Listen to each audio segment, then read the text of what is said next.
So I've been pretty against doing adaptations, and the 2020s have been honestly suffocating us with TV shows and movies that are almost entirely based on previous IPs.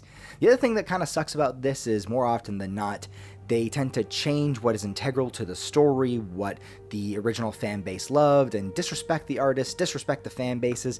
And also, a lot of these movies and shows tend to be pretty bland, to be honest, because they are just trying to appeal to the broadest audience for the sake of profit. And in my opinion, a lot of art shouldn't even be adapted in the first place. In 2025, a lot of us are very, very nostalgic for a time that is now gone. A lot of us who are 2000s kids, back in millennials, are feeling really, really nostalgic in particular. And yes, you can say that a lot of us, through every single generation will obviously feel nostalgia at some point in time. But I do think that our generation might have a specific fondness for that nostalgia. All the things that inspired us, and there was a lot that we were inspired by at one point, are completely dead. They're completely dead ideas. They seem like false hope. And in general, the things that used to make us feel good, the vibes that we used to have, are completely gone. If you want to recap, or are just a little bit too young to remember, the early to mid 2000s had the edginess of the 90s carrying over, morphed into something a little bit different. There was still a lot of not giving a fuck, but in a very different vibe. There was also a different way of expressing oneself. There was definitely a lot of anger, but it was different. I would say specifically it was way less countercultural. There was much more patriotism because the successes that we had in the West were very tangible. They feel very real. You could connect to them. There was also very clear defined enemies to that way of life. There was still rebellion, especially in the way that things were, and angst in our music, and that was definitely in response to the fact that machismo and Western values were at an all-time high. I will say that in spite of that last part I mentioned there, growing up as a kid in the late 90s and early 2000s, we did have it pretty good in terms of our art and our media. It seemed like basically every single studio from all branches of media were just down to try anything and everything. No idea was a bad idea. Creativity was embraced. And you really felt that carry over. Everything was kind of silly and to wild ends of either extreme that you could possibly imagine. And it made for some really dope things that we honestly haven't been able to come close to replicating. Currently, though, it feels like gaming specifically has plateaued a lot.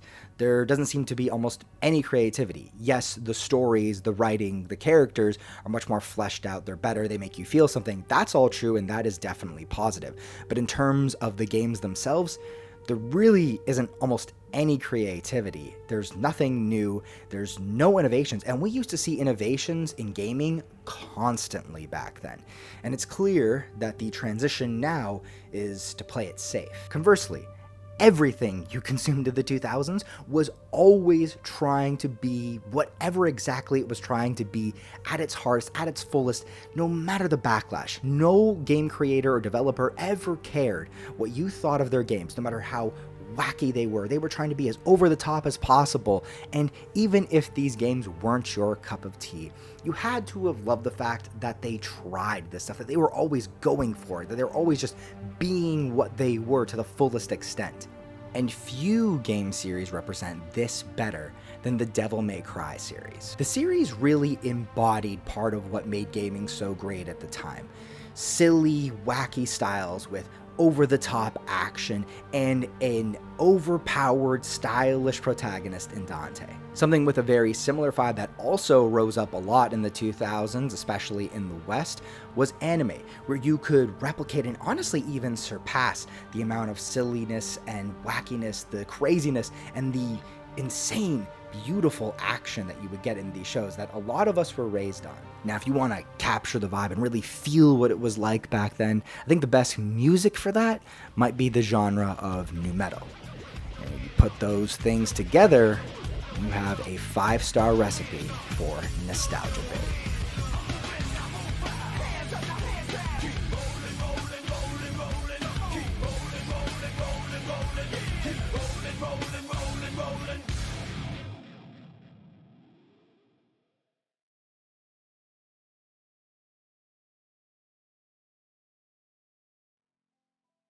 You know, something that I've been noticing about myself recently is that I've been having this weird need to be marketed to.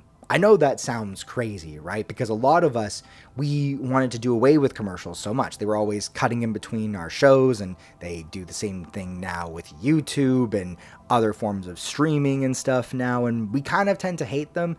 But I do remember kind of feeling nostalgic a little bit, even though the commercials were sometimes silly, that at times when advertisers got it right, what it really feels like is that they know you, that they understand you in some way, shape, or form. And obviously that's just good marketing, right?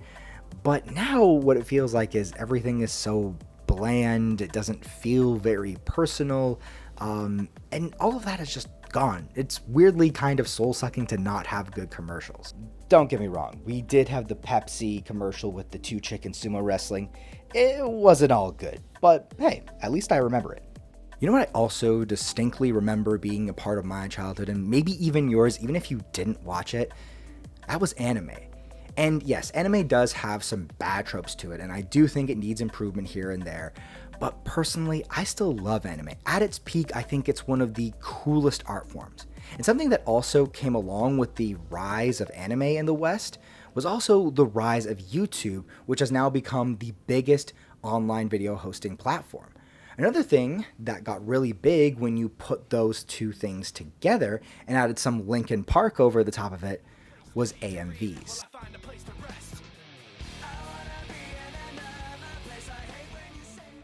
For those who don't know, AMV stands for Anime Music Video, as you might have guessed. If you're a sports fan, it's basically like a highlight video. And if you're still not getting it, think of, let's say, a TikTok edit. Get away from me, go one of them, get away! Then fall!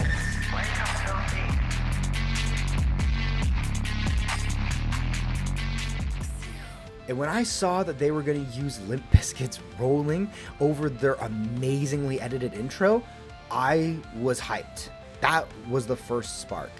And then they followed that up with their trailer with Last Resort by Papa Roach over the top of that. Me against an entire army. Sounds easy enough. Let's dance.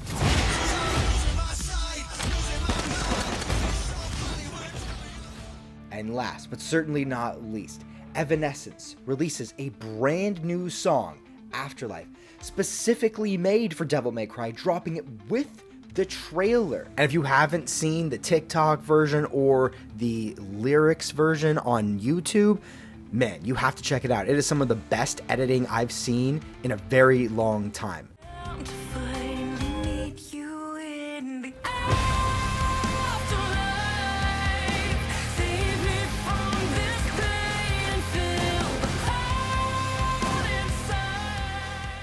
And you know what? I'm not ashamed to admit it. I have been watching that trailer, that lyric video. I have been listening to Afterlife autistically since it came out, since I first heard it, since it first hit my ears, because they just tapped into something that I didn't know was still in me. They tapped into something that I didn't know I needed so desperately. And look, I'm just going to be honest, I am not someone who gets excited about things coming out. You know, whenever my friends want to talk to me about a new trailer or something coming up, I'm just like, whatever. I really just keep my expectations super low, even about things that I love, like the Spider-Verse, which you guys know that I was, kind of keeping my hopes low about because I didn't want to get disappointed. But I couldn't help myself. When I heard that song and saw that trailer, I think that is the most excited I have ever been for something in my entire life. I have to think that whoever made those must have made AMVs at some point, and if you did, good for you. Life has really come full circle for you. And obviously, one of the reasons that I don't get hyped for things is because a lot of stuff just tends to disappoint you. And a lot of times, too, it doesn't feel like when you see a new trailer that there's any real reason to be interested. They don't really hide things very well, and they also just don't feel like that they are making something that's for me. But in the case of Devil May Cry, I have watched this show 3 times since it came out, so I would definitely say that is enough evidence to say that it lived up to the hype for me. The action was incredible. The characters are fun, hilarious, badass, all at the same time, not overcomplicated, and it really just makes for a fun show, along with the villains that at times carried their scenes. Dante is so funny and charming, while also being so fucking cool. And he doesn't have the shitty Deadpool humor either. His jokes feel more integral to his personality and not something that's just trying to appeal to the audience behind the fourth wall. Oh, that was crazy! Too bad your eyes weren't here to see it. Lady is sick, and I like how they leveled her up for the show to balance things out plot-wise and action-wise, and really it just allows her to not feel like a damsel in distress and kind of lead moments in this story. Looks like you killed the wrong bitch.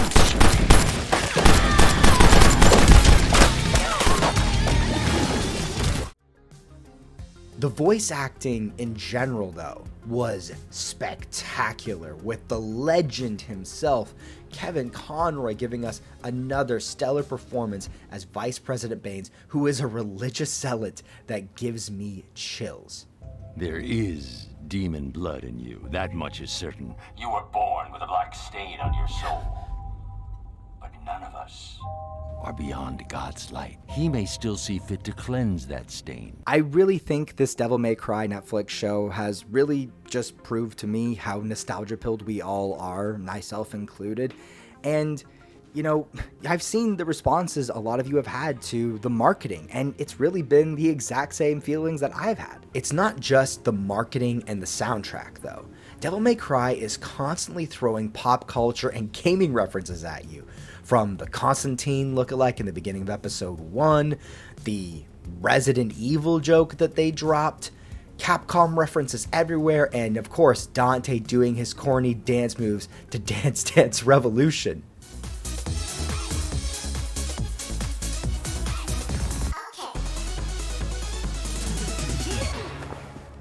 It's subtle, quick, funny, feels good, feels like the creators really know you, understand you, and it never derails the plot. Some people did have some complaints about how the demons looked with the 3D animation. I personally think this was actually intentional, because this became a very prominent animation technique in the late 90s and 2000s with shows and movies. And personally, I actually really like it. I think it adds another otherworldly aspect to the demons and even Dante when they use it on him.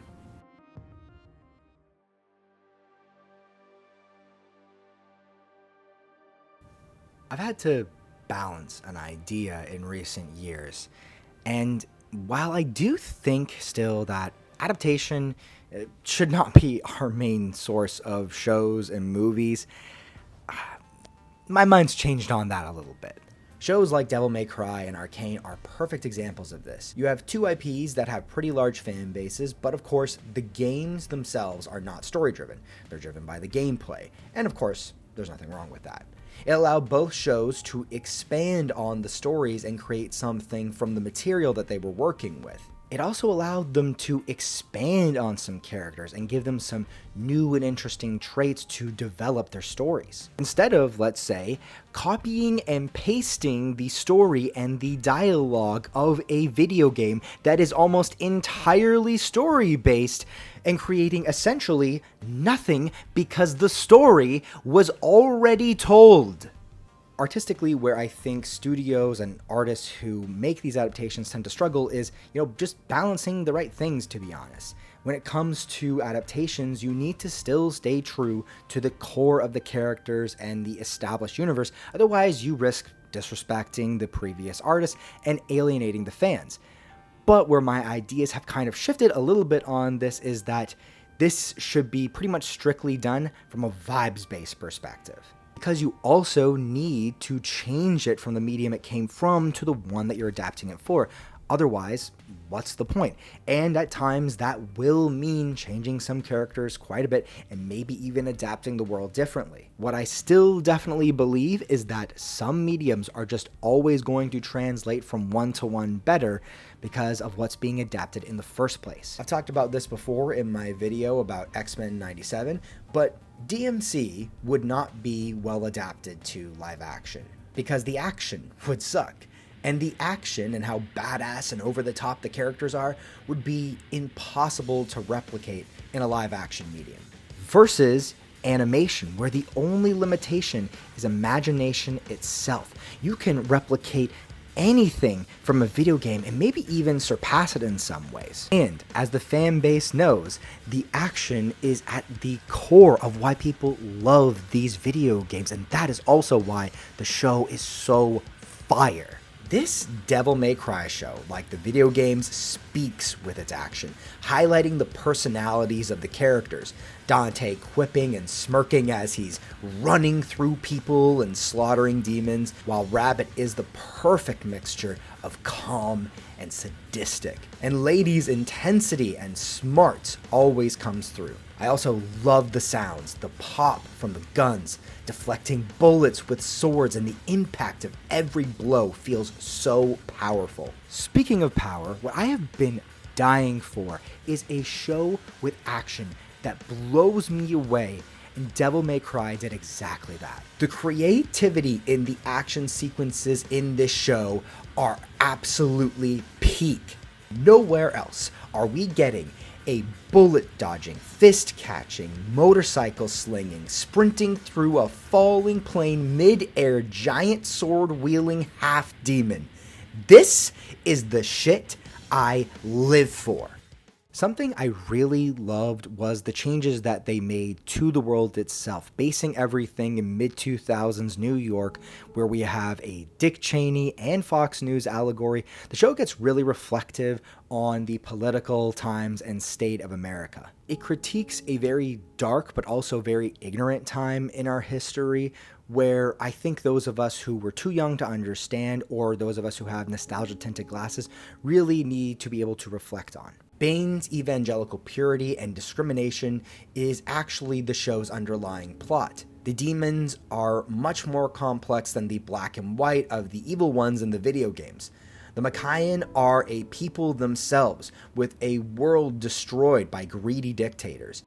But there are plenty of them just trying to survive and escape to Earth as refugees. By the end of the show, Dante and Lady start to realize they can't just hate and kill demons the way they have in the past. I think this added so much to the plot that unfolded, and even bigger implications for the next season. It's a grim end when America takes over Mackay, bombing and brutalizing the people and stripping the land of its resources for their own gain.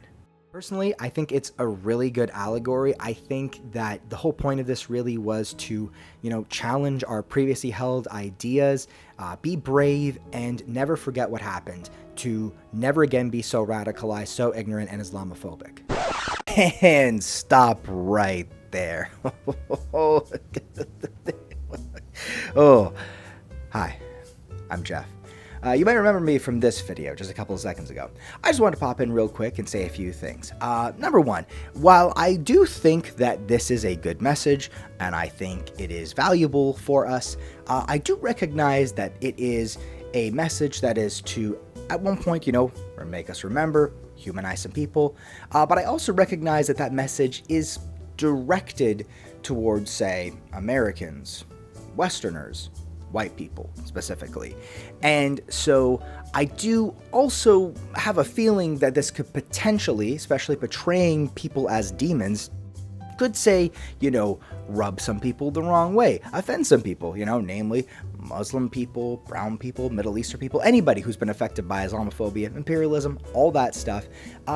And the thing is, though, I can't really speak for that. I can't say that because I don't know that, because, I'm just a white person who's lived in Southern Ontario my entire life. So I can't really speak to the people that I am not and experiences that I don't have. I'm aware that I am definitely potentially ignorant on this, but I don't actually know what my ignorance might be. So this is just me sort of saying, like, in the future, if the consensus of the people is that, hey, this is actually, I get where you're going with this, but it's a little offensive, I'm just saying, I would be right there with you.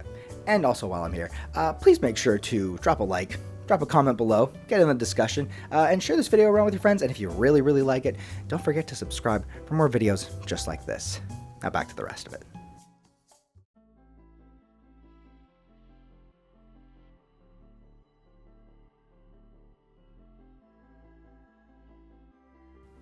Now, I want to address you, the Devil May Cry fan base.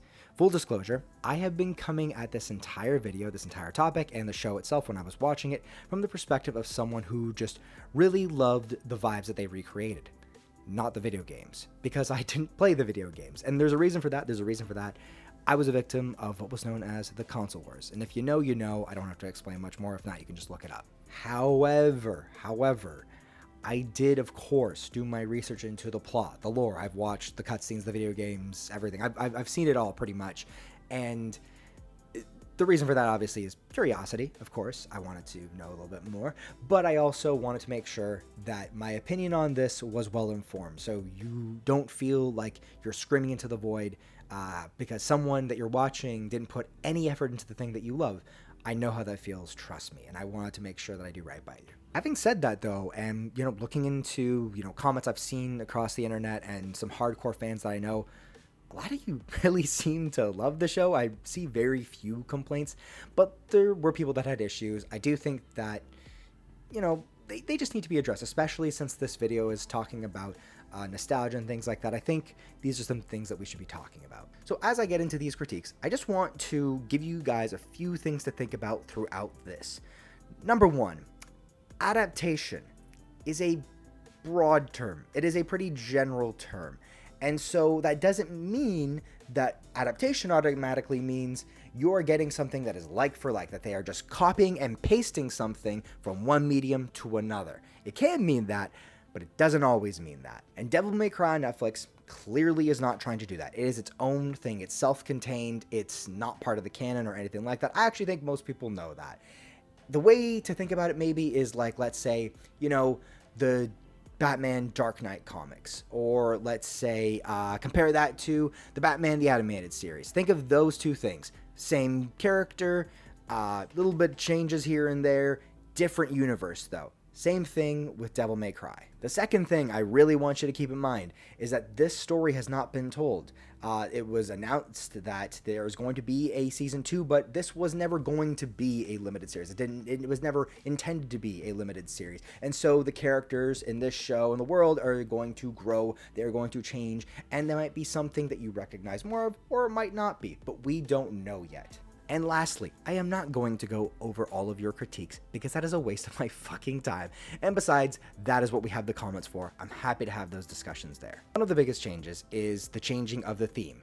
The theme of Devil May Cry is generally, basically, what makes humans great is their capacity for good, comparing themselves to the demons. Kind of also what makes Sparta really good is that he was able to fight this and fight against the demons and so on and so forth, right? But this Devil May Cry Netflix show, the theme is more or less about, trying to be reflective and challenge our previously held ideas and be more empathetic, because empathy is not something that we naturally have per se. It's something that you kind of have to learn. It's something that you kind of have to constantly learn, actually, because you constantly have to be challenging yourself and trying to see things from a different perspective and trying to be open to different people's pain and different people's suffering.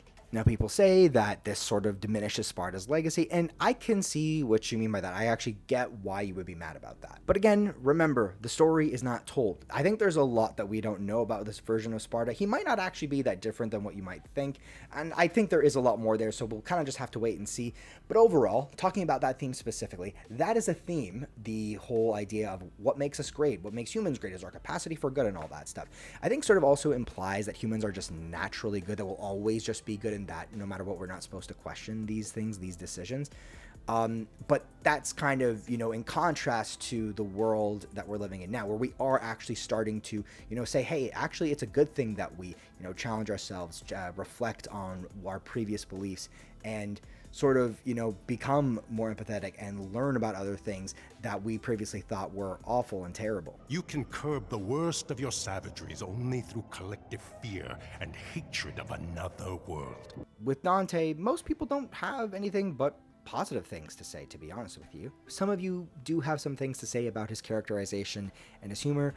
Personally, I would just chalk that up to it being adapted 20 years later, for one, to the writing being different because it has to be made from a video game into a TV show.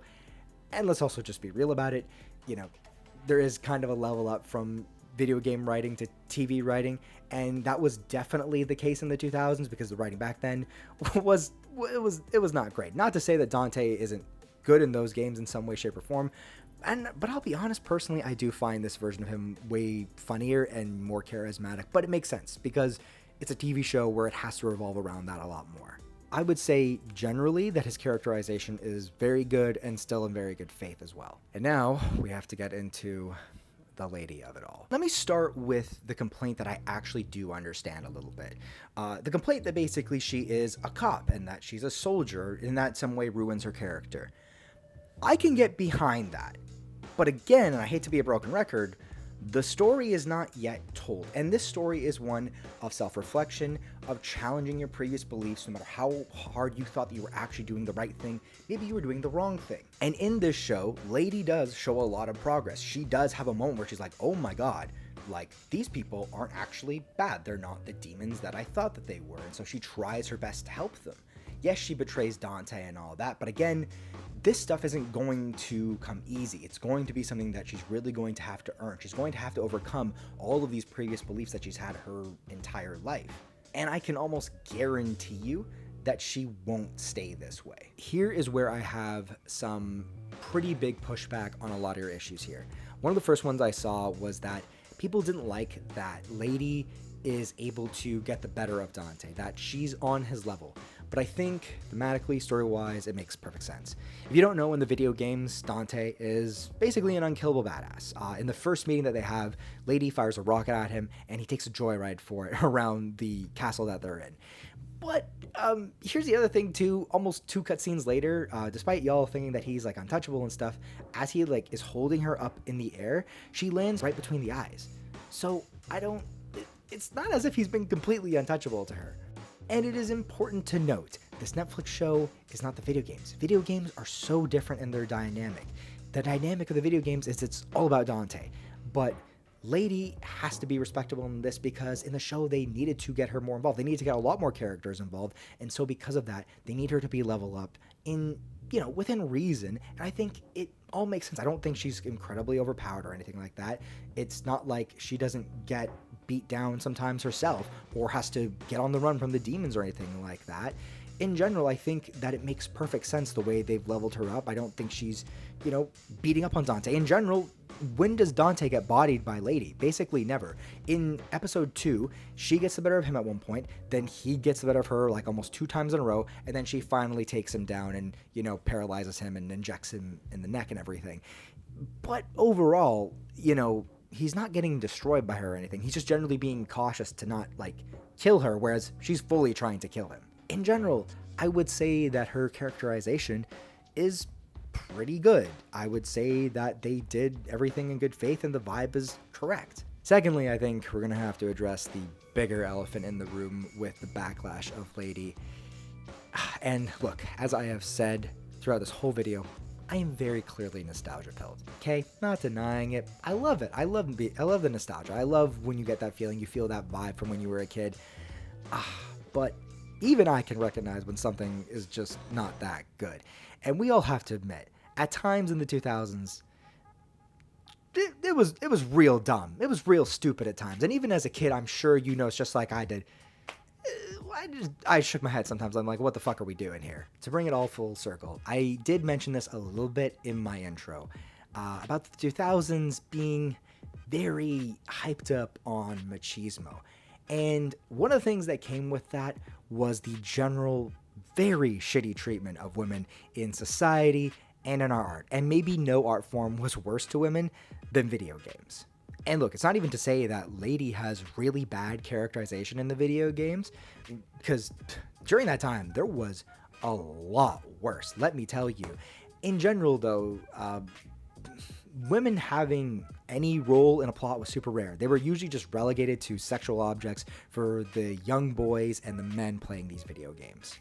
Something I did notice was a lot of you seem to be mad at Lady's wardrobe change from schoolgirl outfit to Darkham gear, which is really interesting.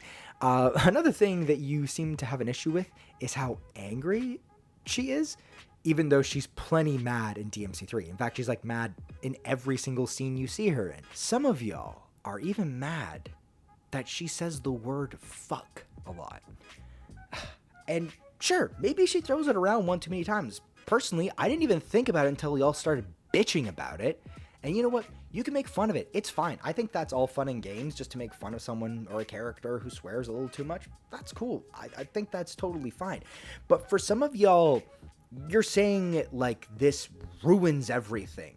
And I gotta say, that is a fucking fragile mentality. The other thing that actually bothers me about this comment, though, is that, like, no one ever says this about characters that swear all the time that people love, like Homelander, Soldier Boy, and Butcher from The Boys. No one says about them.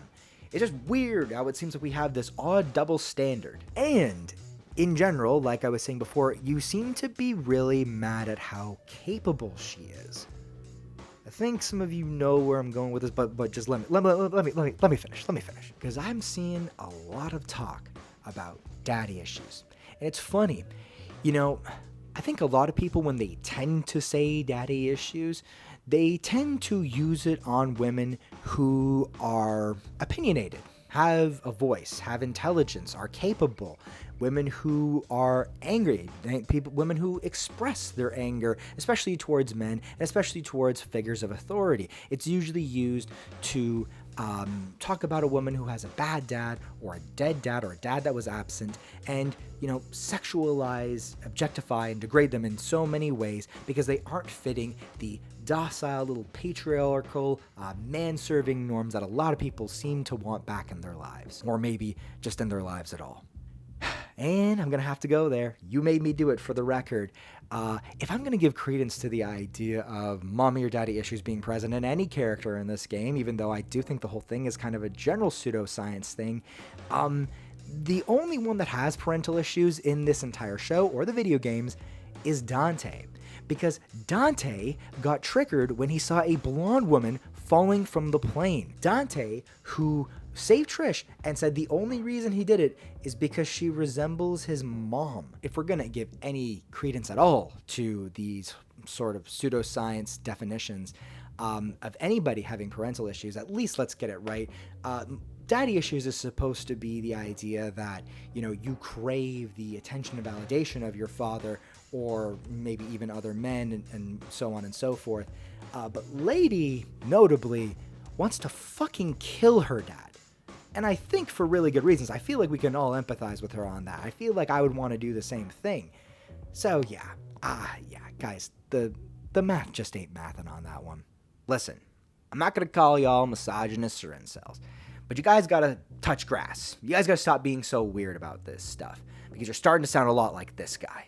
Oh, all of a sudden, everybody's gay, everybody's LGBT. Probably because of games like Fortnite, where you can't pick a character that's not thick, hot, and sexy and makes you horny while you're playing. Okay, now I got to talk about something that's actually been bugging me, because this is personal for me. This is personal.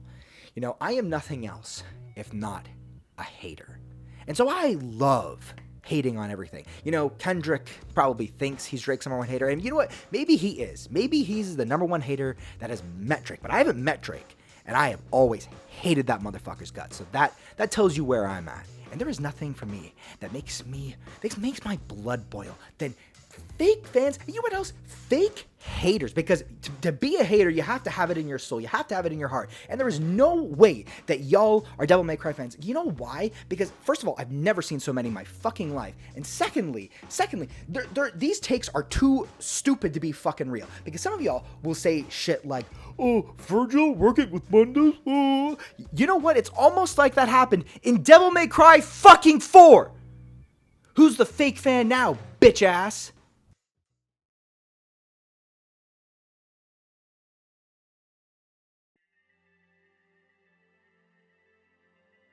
You know, what I think I learned through all this is that adaptations are pretty much always going to make us a little bit mad here and there. I mean, there are Potterheads who are mad here and there about the movies. I mean, I get mad about comic book adaptations all the time, right? It is what it is. You can't satisfy everyone. And I've always gotten mad about fake fans, but you know what I never really considered is that there are actually fake fans that are pretending to be real fans to hate on the fake fans. make that make sense. At the end of the day, you would hope that the creators can be true to the previous writers and creators, stay true to the fans, and not disrespect them. But at the same time, artists gotta create art, and I would so much rather them not copy and paste and make slop, because there's nothing worse than just taking something that was already made and then just putting it on another medium. I still can't believe The Last of Us show is a thing. God damn it. I think finding a vibe, capturing the vibe, knowing that vibe will find its niche, that's going to hit harder than anything else. And that's what really should be a part of this creative process when making adaptations. Devil May Cry on Netflix did its own thing. They took risks, and they made some important changes and created something that worked for so many of us. They saw an audience that was yearning for a time when things were over the top and not afraid to be so absurd. We were starving, and they fed us. I don't know about you, but I sure am hungry for season 2.